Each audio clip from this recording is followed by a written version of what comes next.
Frankrijk. Bonjour. De basis van onze Europese beschaving. Ik woon hier al 12 jaar met heel veel plezier. Maar sinds de recente gebeurtenissen vraag ik me wel af in wat voor land ik leef. Hoe denken de Fransen eigenlijk over zichzelf? En staat Frankrijk echt op instorten?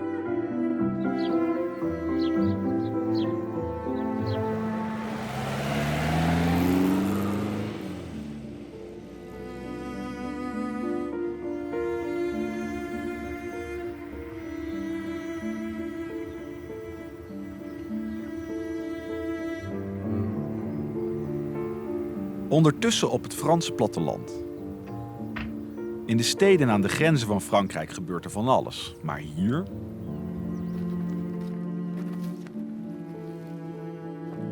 schoonheid, rust en toerisme. Maar ook leegloop, armoede en boerenprotesten. De schilder Manet zei al... het platteland heeft alleen charme voor hen die niet verplicht zijn om er altijd te verblijven.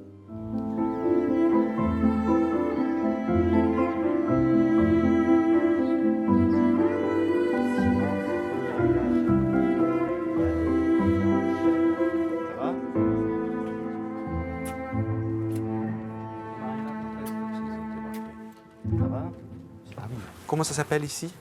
France 24.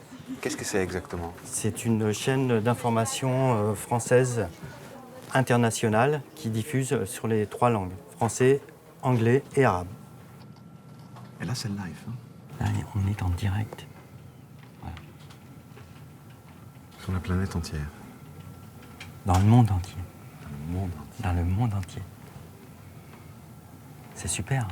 Vous le dites avec fierté. Ah oui. Ah oui.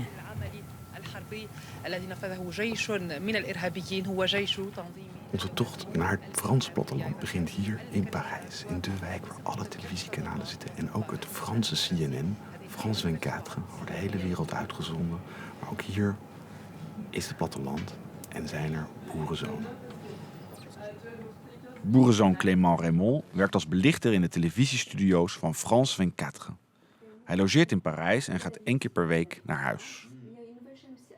Est-ce que vous connaissez Clément Raymond? Oui, oui, bien sûr. Vous travaillez ensemble? Pas tous les jours, mais je le vois tous les jours. On se côtoie, Oui, ça voilà. c'est vrai. Et quand tu as besoin de nos services, Oui, bien sûr. nous on est présents pour que toi tu puisses faire ton travail correctement. Oui. Voilà. Et est-ce que vous savez d'où il vient? Origine? Mhm. Ah, je sais pas du tout. Bah, je Oh. sais pas, pour moi, français, je sais pas. Oui, voilà.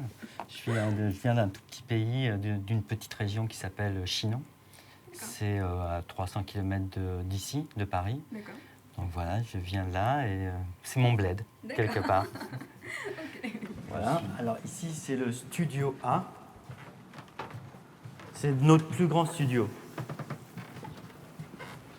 Ah oui. Et ça, c'est le plateau français. Et qu'est-ce que vous faites ici, si loin de votre terre natale? Ça, c'est ici parce que bon, il y a la télé, ça me plaît beaucoup. On est dans l'événementiel, c'est quelque chose qui est direct. Mais il n'y a pas de saison ici. C'est tout le temps, c'est sans arrêt. Parce qu'à la campagne, il y a des saisons, il y a des temps d'arrêt, il y a plein de choses qui se passent qui sont complètement différentes de la télé. À Villers-Cotterêts dans l'Aisne, une perquisition dans le cadre de l'enquête sur les motonettes truquées par le constructeur automobile allemand. Comme la justice française. Oui, mais c'est l'autre, il faut attendre.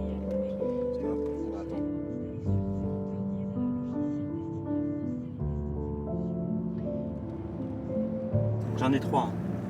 3 Mercedes aussi? Et je vais en acheter une 4e là. Il y en a une qui a 730 000 km. C'est pas une voiture française alors.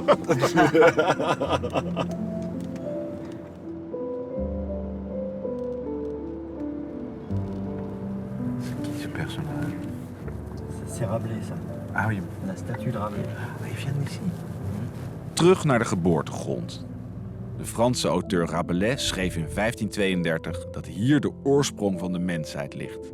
Op deze vruchtbare grond, de tuin van Frankrijk.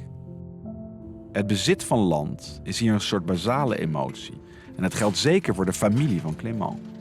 Zijn grootvader erfde ooit als knecht de boerderij van de kinderloze eigenares. Toen Clément jong was, had hij geen zin om op de boerderij te blijven. Maar juist door zijn Parijse ervaring trekt het platteland hem nu weer aan. Ça, c'est ma maison, qui était la maison de mon grand-père. Et juste à côté, il y avait la maison de mes parents, ici, là. Ils sont toujours là. Qui sont toujours là. Donc il y a un lien familial qui existe. Quand tu te poses ici, là, Ici? tu te mets là. Je mets Regarde. là. Regarde, tu vois un peu? Là, c'est tout le domaine. Et on a planté ça à la main, en famille. Et voilà ce que ça donne aujourd'hui. C'est super. Pourquoi vous voulez une forêt à votre pied? Mais avant, c'était que des céréales. Et si je vendais les terrains, j'étais plus propriétaire. Et il n'y avait pas une forêt. C'était fini la forêt. Là, on a conservé ça pour justement avoir une forêt. Un vrai domaine, Comme un seigneur. comme un seigneur. Un vrai seigneur. Seigneur Voilà. Clément. Non mais ces arbres, c'est là, parce que ça veut produire quoi? Du bois, c'est ça? Alors ça, parce que je ne t'ai pas dit encore, Non. ce sont des chênes truffiers. C'est un super produit qui n'existait pas il y a quelques années, mais qui existait bien avant. Et là, on a replanté ici, il y a plusieurs trufficulteurs de la région qui ont planté ces arbres, parce qu'on a envie de faire renaître la truffe en Touraine, à Chinon, dans le pays de Rabelais. Voilà. Et donc, je comprends pas très bien. Donc, avant, il y avait des céréales, mais ça vaut de l'or, des céréales. Les céréales, ça vaut de l'or pour celui qui en fait des grandes quantités. Mais pour moi, qui a 20 hectares à peine, c'est pas rentable du tout. Il me faut un tracteur, il me faut du matériel, une machine pour couper les céréales. Non, ça vaut pas le coup. Et les arbres, on a besoin pratiquement de rien. Un chien, un sécateur, bon, un petit tracteur pour repasser de temps en temps, mais sinon c'est naturel.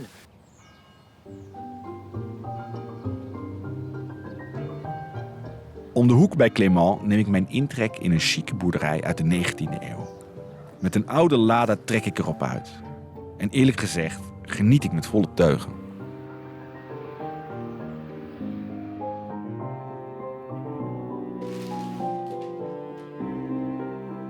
Als ik natuurlijk met mensen ga praten op het platteland, dan ga ik daar naartoe met al mijn vooroordelen uit Parijs. En een ervan die wordt nogal bepaald door wat de kranten schrijven. Ook vandaag weer in een van de kranten hier.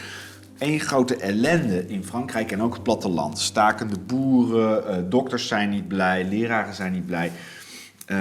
Gaat slecht hier hoor.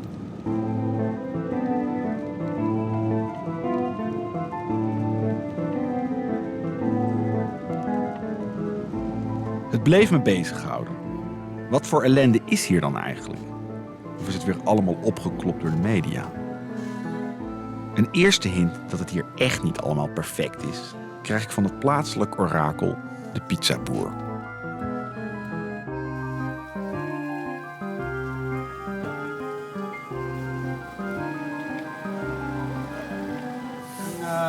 Marseillaise, s'il vous plaît. Eh ben dans 10 minutes, vous. Comme le hymne national. Oui, tout à fait. Très bien. Ça inspire l'amour de la patrie, c'est ça? Oui.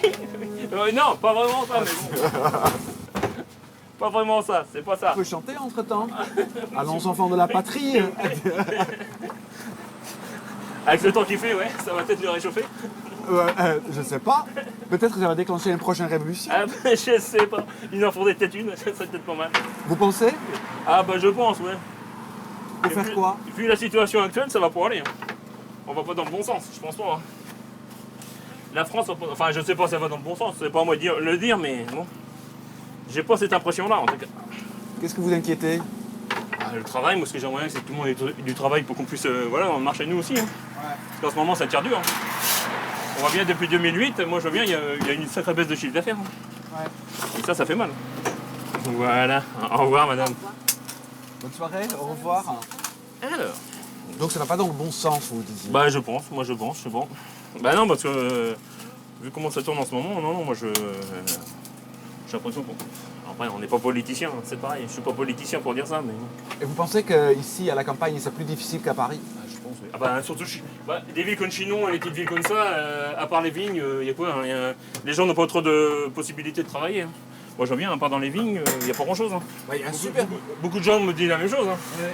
Après il y a la centrale nucléaire, mais pour moi c'est tout. Hein. Au niveau travail, c'est compliqué. Hein. Moi, j'ai beaucoup de gens que je connais qui sont... Moi, j'ai des clients à moi, avant, ils venaient une fois par semaine. Je vous parle de ça il y a 6-7 ans.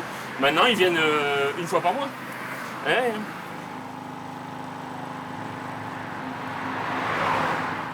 Twee dingen zijn me opgevallen. De pizzaboer zegt dat mensen hier werkeloos zijn, terwijl ik overal om me heen bewerkt land zie. Zelf land bezitten lost blijkbaar weinig op. Clément moet wel werken in Parijs, omdat hij niet genoeg land heeft om van rond te kunnen komen. Alles vloeit hier blijkbaar voort uit land, of beter gezegd, grond. Ik volg het spoor terug.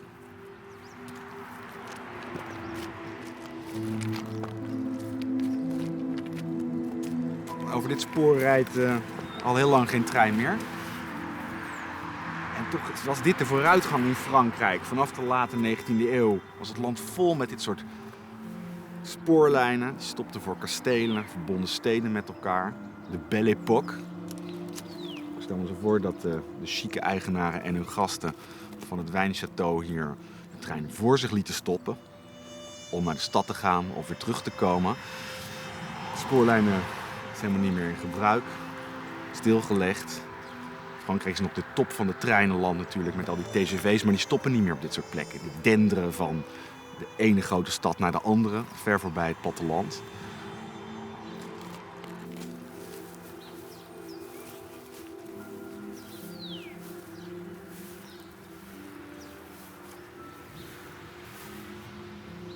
Frankrijk was een land en is een land waar de inkomensongelijkheid heel groot was en nog steeds is, ondanks dat we vaak denken. En hier zien we een 19e-eeuwse plattelandsadel met zijn chique landerijen.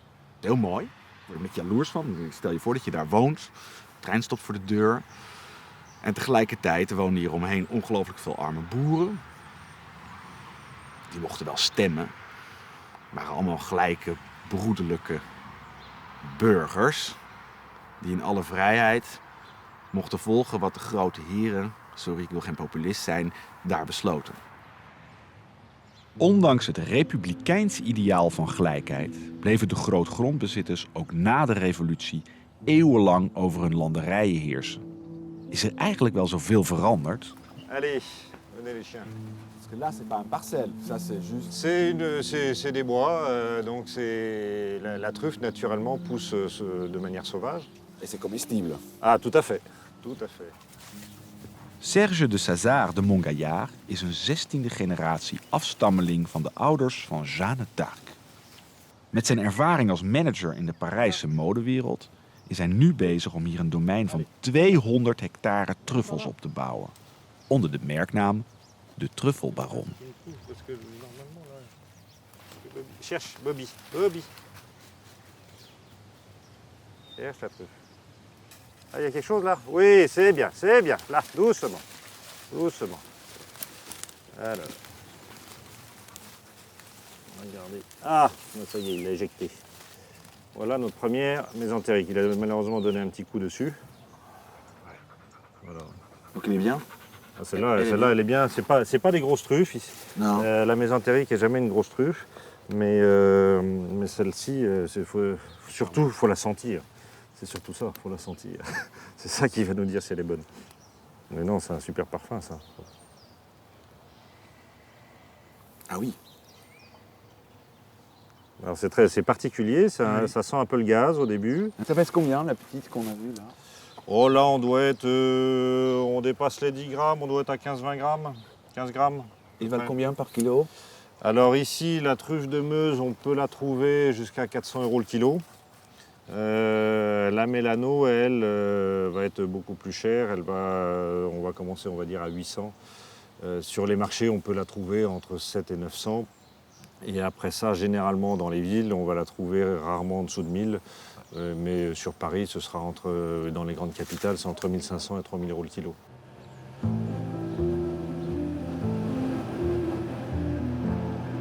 Chaîne à roue aussi. Oui, ça, c'est une truffière qui a 4 ans. Et sur laquelle, normalement, je devrais trouver les premières truffes cette année. Là, c'est une truffière qui a 6 ans. Et là, sur laquelle on ramasse déjà des truffes. Familie zijn van Jeanne d'Arc De heldin die de Franse legers inspireerde tot grote daden, dat schept natuurlijk wel verplichtingen. Serge wil van Chinon en omgeving een luxe centrum voor het goede leven maken. Het platteland als culinair pretpark. Bon, bienvenue dans notre belle région, en Rablésie. Ah oui, Rablésie, vous dites? En Rablésie, le pays de Rabelais, exactement.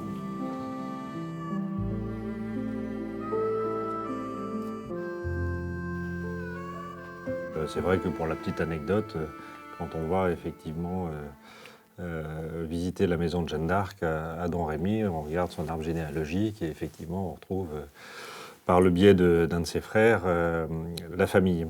Donc on retrace la famille depuis quelques générations. Voilà. Donc, et ce qui est amusant, c'est finalement de se retrouver ici à Chinon, qui a quand même été un haut lieu pour elle, où presque tout a démarré, puisque c'est ici qu'elle est venue retrouver Charles VII pour, après ça, monter son armée et aller bouter les Anglais hors de France. Voilà. Et elle, en ce sens, est un bon exemple, parce qu'elle avait sa vision, un objectif, elle est allée jusqu'au bout, et bravo. Donc, guidée par ses voix, guidée par sa foi. Et voilà, donc en ce sens, c'est un bel exemple. Moi, je sais ce que je veux faire, j'ai mon projet qui est la truffe, et ça, à partir du moment où la stratégie est définie et fixée, le cap est fixé, j'avance, et c'est beaucoup plus facile, et les choses se font beaucoup plus facilement. Votre rôle, parce que on peut dire que pendant très longtemps, la force de la France était dans ces terres. Et c'était les nobles qui géraient les terres, en tout cas faisaient gérer. Est-ce que vous vous sentez dans cette tradition?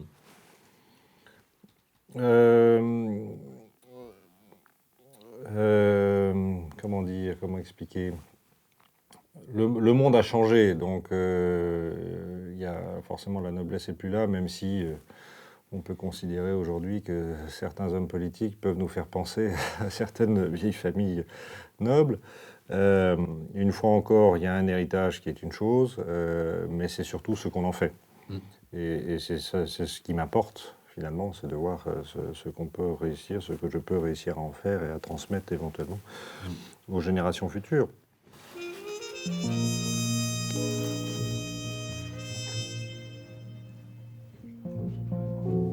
Est-ce qu'on veut voir le verre à moitié plein ou le verre à moitié vide? Moi, je préfère le voir à moitié plein. Du vin de Chinon. Avec du vin de Chinon de préférence. Een heerlijke toekomst dus voor Chinon. Ik verheug me er nu al op. Là, c'est branché, ça va. Là, c'est bon. D'accord. Là, on peut rouler. En dan nu het half lege glas. Robert Pembert en zijn zoon Clément.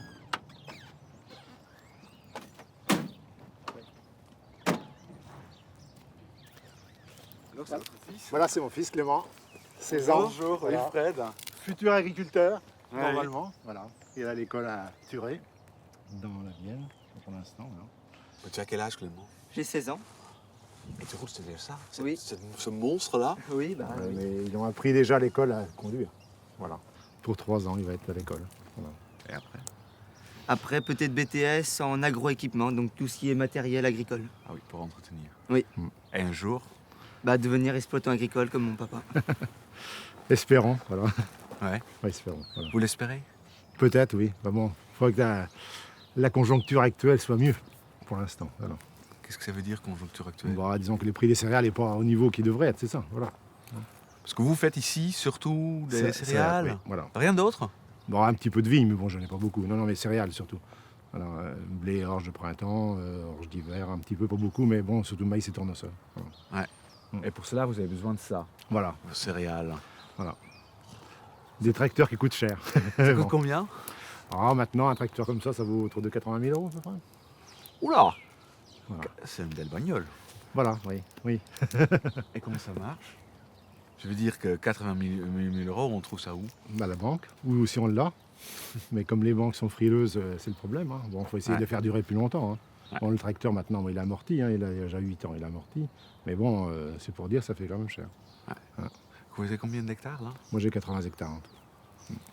Donc vous êtes un grand. Vous êtes un grand. Non, c'est pas grand maintenant. Moi, je dirais que c'est petit, 80 hectares. Ouais. Maintenant, la moyenne, elle est plus sur 200, 250. Voilà.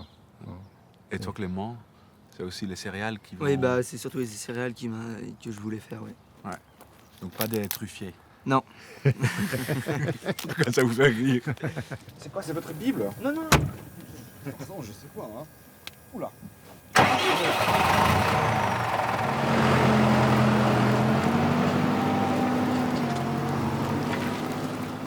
Grond. Hoe meer je erin verroet, hoe meer er boven komt. Rustig 200 hectare truffels planten en vervolgens jaren wachten op de eerste oogst. Dat kunnen de Pembers zich niet veroorloven. Ça, c'est à vous. Voilà. Jusqu'à où? Jusqu'au petit piquet blanc là-bas. Ouais. Auquel le tournesol de broyer, voilà. Il y a 10 hectares ici. L'Igré est beaucoup convoité pour sa terre. On n'a pas besoin d'irriguer ici. On n'irrigue jamais le maïs, on fait des rendements et c'est vrai que par rapport à des endroits qu'il faut irriguer. Ouais. Voilà.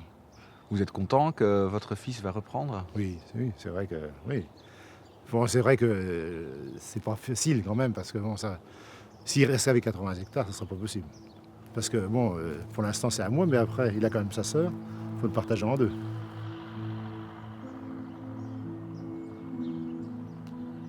Robert Pember heeft 6 tractoren, om vooral maar geen personeel te hoeven hebben. Sociale wetgeving maakt dat volgens hem onmogelijk. De moins en moins de fermes, Oui. plus en plus grandes. Voilà. Voilà. Qu'est-ce que vous pensez de cette image? Si on va comme dans le Berry, je vois toutes les exploitations, les fermes, les bâtiments sont en train de s'écrouler. Bon, les terres sont faites, il n'y a pas de problème. Voilà. Mais c'est une image, voilà, que c'est l'égrandissement et on va à l'égrandissement. Hein. Et ça, c'est inévitable. Hein. C'est inévitable, on ne peut pas. Oui, mais les gens s'agrandissent, mais ne reprennent pas forcément les bâtiments. Donc c'est pour ça que les bâtiments restent à l'abandon. Et donc c'est un petit peu dommage, quoi. Hein. C'est vrai que... Parce que moi, ce que j'ai peur qu'on aille dans l'avenir, et nous, on sera les ouvriers de ces industriels. Si on ne peut plus, voilà, c'est de rester dans notre à nous. Enfin, comme là, bon, on a notre ferme. Mais ça, est-ce qu'à l'avenir, ça pourra rester? Ça m'étonnerait. Moi, je ne pense pas que ça sera d'autres mondes qui vont acheter les terres, et nous, on sera fermiers donc de cette personne. Comme dans le temps, il y avait le roi, et moi, je crois qu'on va sur cette phase-là. On sera ouvrier, voilà. On va repasser ouvrier de nos terres dans quelques années. Qui sont ces nouveaux propriétaires? Des gens, des financiers, comme là, je vois à côté, c'est Elf, enfin tout ce qui est le pétrole, ils l'achètent et puis voilà, ils mettent des gens sur le vin, c'est des vignes qui sont plantées en conséquence et voilà. Vous trouvez que le gouvernement doit intervenir? Il faudrait, Il mais est grand bon. temps. Hein. Moi, pour moi, enfin oui, il va intervenir, mais Pour bon. beaucoup, il est déjà trop tard. Hein. Quand on C'est voit pas- le nombre de fermes qui oui. mettent la clé sous la porte, comme on dit, je pense Surtout qu'il est déjà... Il faudrait vraiment qu'il se dépêche de faire quelque chose. Nu begrijp ik wat Pember bedoelt. Hij wil hier een eerlijk akkerbouwbedrijf aan de gang houden, zoals dat generatie als generatie al gebeurt. En vlak daarnaast ligt dus dit op het eerste gezicht charmante wijnveld. Maar dat is dus niet van een lokale boer en ook niet van Pember. Dat is van een oliemaatschappij, Elf. Maar ondertussen zit die familie Pember dus wel in de knel. Die kan dus die landen niet meer opkopen. Prijzen gaan omhoog. Elf gaat het binnenkort aan de Chinezen verkopen.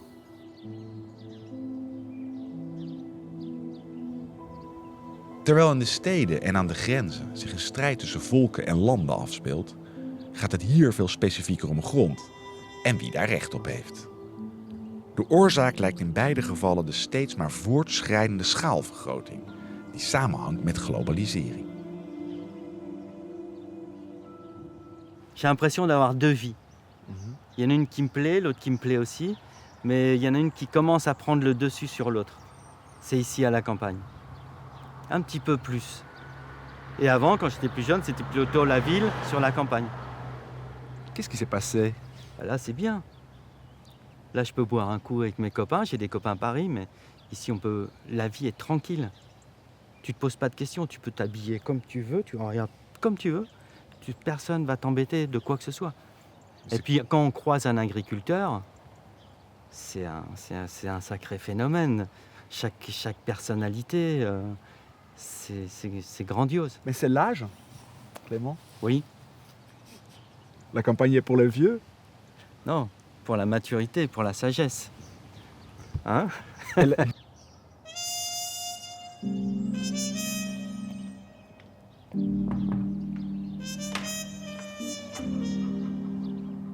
Bonjour. De ouders van Clément hebben het bedrijf van grootvader met veel inzet en trots voortgezet. Maar hebben hun land nu moeten verdelen tussen hun 2 zoons en een koper van buitenaf. Moi, j'habitais en face l'église et Claude habitait là. Il n'a pas été loin pour me chercher. Hein. Il pouvait même venir à pied. Oui, 57 ans de mariage. Incroyable. J'ai compris que vos 2 fils ont planté les arbres en face. Ouais. Et vous pouvez nous dire un peu plus sur ces 2 fils et leurs projets dans la vie? Quand on a fait nos partages, il fallait qu'ils fassent les partages avant ses 60 ans. Et on leur a partagé donc les terrains équivalents. Donc, ils ont chacun 8 hectares de chênes truffiers. C'est le chemin qui sépare. Voilà. Autrement, ils ont chacun une petite vigne. Ils ont eu des bois, ils ont eu des prés. Les prés, ils les ont vendus parce qu'ils ne savaient pas gérer les prés, parce qu'il n'y avait plus de vaches. Alors, ils les ont vendus. Et Clément, il est parti pour Paris, n'est-ce pas? Il voulait faire autre chose.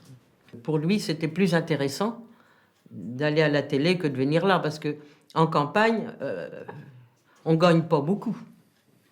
On travaillait beaucoup et on ne gagne pas beaucoup. Mais il est de retour maintenant. Oui, il est de retour maintenant, mais il est un peu tard, car nous avons vendu les vignes. C'est dommage. C'est dommage pour lui. Vous regrettez maintenant? Moi, je regrette rien, non. Mais lui regrette. Mais à l'époque, il voulait pas. C'est un peu le fils prodigue. Oui, c'est vrai. J'ai compris que vous aussi, vous avez eu une fois dans votre vie la possibilité de changer de vie entièrement et que, apparemment, vous chantez très bien. Oui. Est-ce vrai? Oui, il y a même un impresario qui est venu me chercher. Racontez-moi, comment ça s'est passé? Il y avait le grand banquet à Chinon, dans les caves, sous le château de Chinon. Il y a des grandes caves. Et comme Claude était enteneur rabelaisien, on était invité à aller au chapitre quand il y avait des chapitres. Et à l'époque, il ne faisait pas venir de vedettes. Il prenait des gens dans la salle. Et ils m'ont demandé à chanter. Alors j'ai chanté plusieurs. Et puis le lendemain, il y a un impresario qui est venu me demander si je voulais aller sur les planches. Eh ben j'ai dit non, c'est pas possible. Parce que d'abord, j'attends un enfant, c'était donc Christophe. J'attends un enfant et je peux pas m'absenter comme ça. Puis la famille à Claude était autour de moi. Et puis tous, ils pleuraient parce qu'ils croyaient que j'allais m'en aller. C'est dommage. J'ai loupé ma carrière. Sur les pentes de nos coteaux, la nature nous a donné une plante dont les fins rameaux font rougir notre cabernet. Elle est plantée avec amour et soignée par nos vignerons. C'est leur attention de toujours qui fait qu'il est bon, notre breton. Rabelaisien, rabelaisienne, nous marchons sur les traces de notre grand François. Nous buvons dans la peine, mais aussi dans la joie. Nous vivons en Touraine et sommes fiers de notre beau pays. Rabelaisiens, rabelaisiennes, chantons tous en chœur la Rablaisie. Ah, c'est très beau, c'est très beau. Merci beaucoup, Christiane.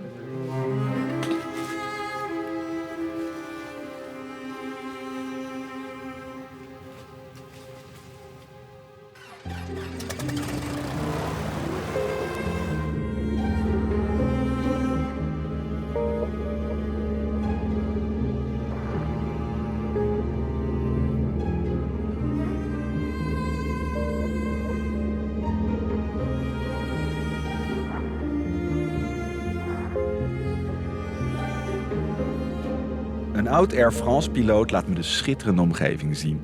Maar ik ga op zoek naar een minder idyllische plek. In een eeuwenoud bos vlakbij het kleine stadje Chinon is onlangs een groot terrein uitgehakt waarop een enorm winkelcentrum is gebouwd. Hypermarché Leclerc is zo groot, zo'n groot zwart dak, zulke grote parkeerplaatsen, dat onze piloot moeite heeft het vliegtuig recht te houden vanwege de turbulentie, vanwege de hete lucht van het dak en de parkeerplaatsen afkomt.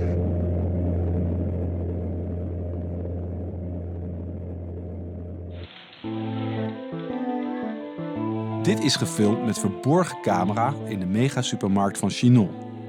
We hadden geen toestemming om te draaien, terwijl ik er normaal zo van kan genieten. Wat een keus. De eigenaar van deze hypermarché, die we om een interview hadden gevraagd, wilde niet meedoen. We kregen de volgende e-mail. Na erover te hebben nagedacht, heb ik besloten niet naar buiten te treden over mijn bedrijf. In verband met de huidige economische situatie lijkt me in de schaduw blijven verstandiger. Wauw. 90 euro per fles. 270 euro per fles. Wauw. Bellevue Mondot 2009 voor 300 euro de fles. Het is niet alleen maar cheap. Massa, goedkoop geproduceerd. Dit is waar de Fransen nu hun dingen kopen voor de Franse manier van leven.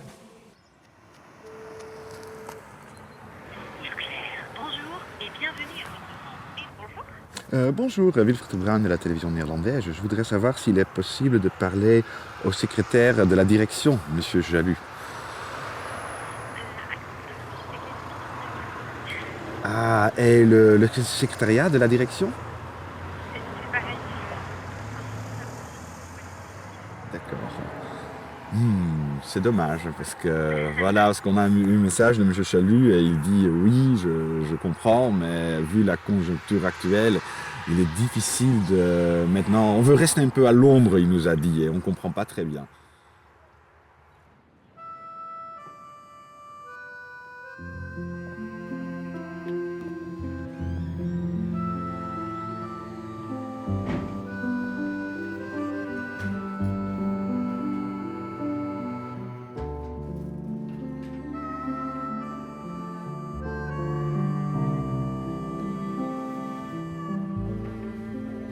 Donc c'est quoi exactement ça?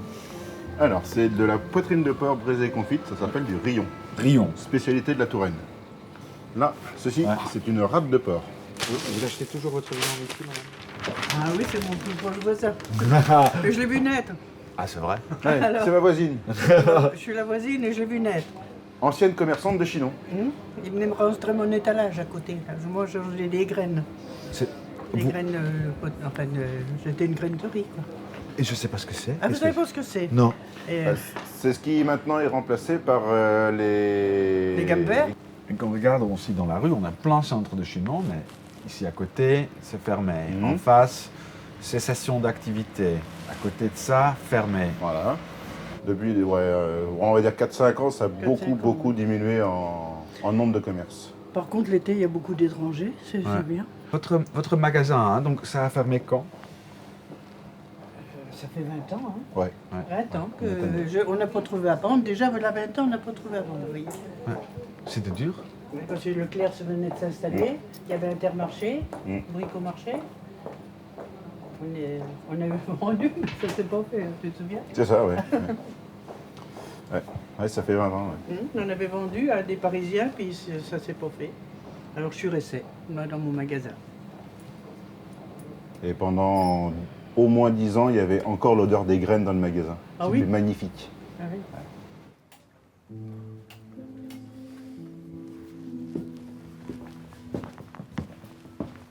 J'aimais bien mon magasin, moi, c'était ma vie. Hein. Ça, c'était les coffres pour les graines. On avait des coffres avec du blé, de l'avoine, des graines pour les oiseaux, du riz pour les chiens. On avait tout ça. Tout nos... Alors ça, c'était pour le blé pour les poules. Tout ça, c'était des coffres.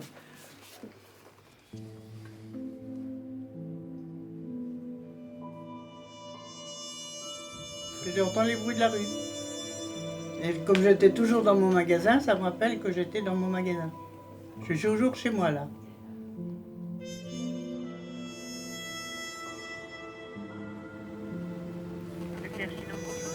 Bonjour, Wilfred de Bruin de la télévision néerlandaise. J'ai appelé ce matin. Je voudrais parler au secrétaire de la direction de M. Jalus, s'il vous plaît. Il y a malheureusement plus personne en magasin dans les bureaux pendant la coupure. Le centre Édouard Leclerc de Chinon. Bonjour monsieur, excusez-moi de vous déranger. Je lui réponds, on voit jamais, avec M. Jalus ne désirait pas communiquer sur le magasin par rapport à la conjoncture actuelle avec les agriculteurs et tout ça. Il ne veut pas faire parler du magasin, il préfère rester dans le coin. D'accord, parce que...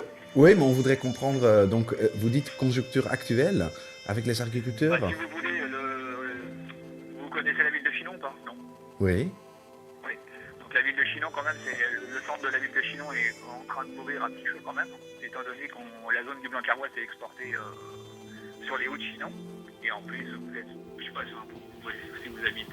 Nous, en ce moment, en France, là, dans notre région, il y a des agriculteurs qui manifestent par rapport à négocier leur prix d'achat et toutes ces choses-là. Et bon, la grande distribution n'est pas très bien vue par rapport à cela. Donc, M. Jalus, lui, préfère rester discret. Ouais. Merci beaucoup. Et, De rien, monsieur. Et bon week-end, monsieur. Bon week-end à vous aussi. Au revoir. Ja, ze zijn dus bang voor de boeren in de omgeving. Want die zitten allemaal op druk op de winkels om hogere prijzen te krijgen. Weet, als de boeren hier boos worden, dan komen ze langs met vrachtwagens en dan storten ze het vol met stront en eieren en rotte tomaten. Of hier misschien rotte druiven. En daar heeft meneer Jalus helemaal geen zin in.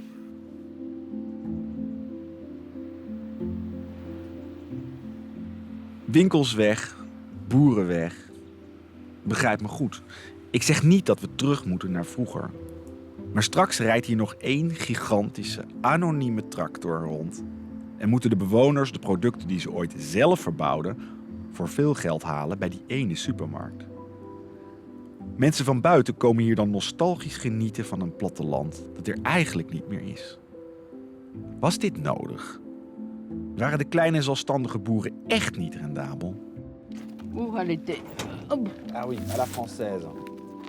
Elle va pas te fermer comme ça. Je vous donne la clé. Oui. C'est à vous quand même. C'est pas grave. Je suis arrivée là en 1951. Ça remonte. J'ai passé ma jeunesse ici, moi. Toute Jusqu'à ma quand? vie. Jusqu'à quand? Jusqu'en 2013. On avait 2 pièces. 2 pièces. C'est même pas fermé, hein. Pas fermé. Oh, quand il fait beau, j'ouvre parce que. Ah, il y a plein de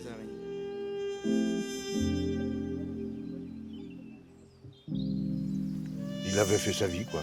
Il avait plus de possibilité de prendre sa fourche, sa bêche, aller dans les champs, aller gratter dans son jardin, tout ça. Il fatiguait, il bêchait d'une main, il se tenait avec la canne de l'autre. Ça devenait un peu difficile pour lui, quoi. Alors, il s'attristait un peu, quoi. C'était un amoureux des bêtes, il aimait ses vaches, il aimait ses chevaux,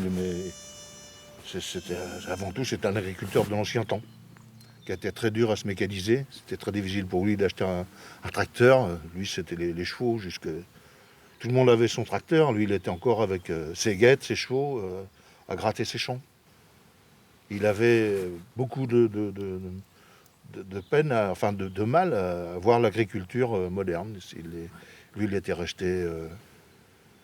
toutes ces grandes fermes, tout ça, il dit, tout ce qu'ils ont, il dit, en fait, c'est pas eux, c'est au Crédit Agricole, quoi. Parce que lui, tout ce qu'il possédait, c'est parce qu'il l'avait acheté, il l'avait payé. Il n'avait pas d'emprunt, bien sûr, il n'a pas beaucoup grandi, mais il a toujours bien vécu quand même. Il a toujours pu bien élever ses enfants. On n'a jamais fait beaucoup de d'emprunt. travail. Jamais. Beaucoup de travail. Quand on avait l'argent, il l'achetait. Ah, Et bon, on peut l'acheter, on l'achète. Il n'y a qu'à revenir à l'ancien temps, ça c'est un truc qu'il disait beaucoup. Parce qu'à l'ancien temps, tout le monde avait du travail, et puis il n'y a pas de chômeurs, et puis un agriculteur, avec un tracteur, il fait tout ça, alors qu'avant, avec les chevaux, ça employait 3-4 personnes. Alors c'est des choses qui ne comprenaient pas trop, qu'un seul agriculteur il fasse 300 hectares alors que lui, il peinait avec ses chevaux, quoi.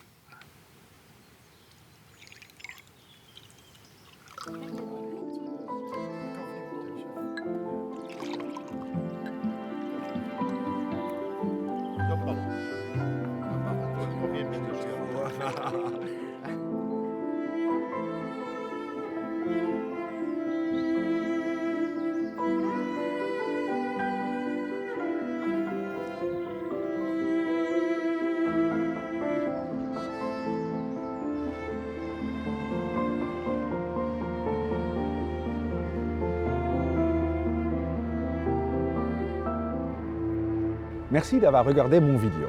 J'espère que vous l'avez aimé. Si oui, découvrez le nouvel épisode ici. Et sur notre chaîne YouTube, plein d'autres séries à découvrir. Abonnez-vous pour être tenu au courant de toutes les nouveautés. Merci et à bientôt.